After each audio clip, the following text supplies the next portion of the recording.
আপনারা যে মার্কা ইচ্ছা ভোট দেন, ভোট যে আমরা কোনো মার্কার কথা বলবো না, আপনাদের বিবেক যেটা বলে আপনি তাকে ভোট দিয়েন।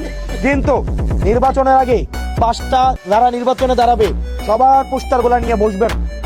বাজারে 1 কেজি আলু কিনলে 1 কেজি আলু কড়ায় 8, 10টা 12টা আলুই তো 1 কেজি হয়। 12টা আলু যখন দেখবেন দোকানদার দিবে, এর থেকে 3টা আলু খুললে আবার নিজে আবার 3টা আলু দেন না? দোকানদারের উপরে কি বিশ্বাস করেন? 12টা আলু যখন দোকানদার দেয়, এখান থেকে আবার 4টা আলু সালিটার থেকে নামাইয়া আবার 4টা আলু নিজে বাচ্চা দেন কিনা? ও দেন কিনা? 1 কেজি আলুর দাম কয়টা? 20 টাকা কেজি আলুর দাম।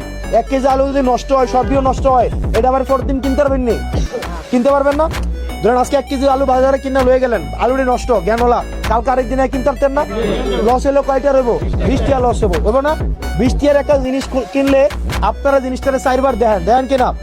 আর যেই লোককে আপনারা 5 বছরের জন্য নির্বাচন করবেন, যেই লোক 5 বছরের জন্য আপনার স্বাস্থ্য, আপনার শিক্ষা, আপনার অবকাঠামোগত, আপনার চিকিৎসা, আপনার সামাজিক উন্নয়ন, সাংস্কৃতিক প্রগতি, যারা আপনার সামাজিক সমৃদ্ধিকে নিয়ে কাজ করবে, যারা আপনার এই পুরা দেবিদ্বারকে সারা বাংলাদেশে প্রতিনিধিত্ব করবে, যে লোক 5 বছর আপনার জিম্মাদার হবে, এরকম একটা বেটাকে নির্বাচন করতে আপনারা 1 কেজি আলু কিনতে যতটা সময় ব্যয় করেন, আপনার এরকম একটা লোককে নির্বাচন করার জন্য আপনাদের উচিত না অন্তত এর থেকে 10 গুণ বেশি বিবেচনা করা?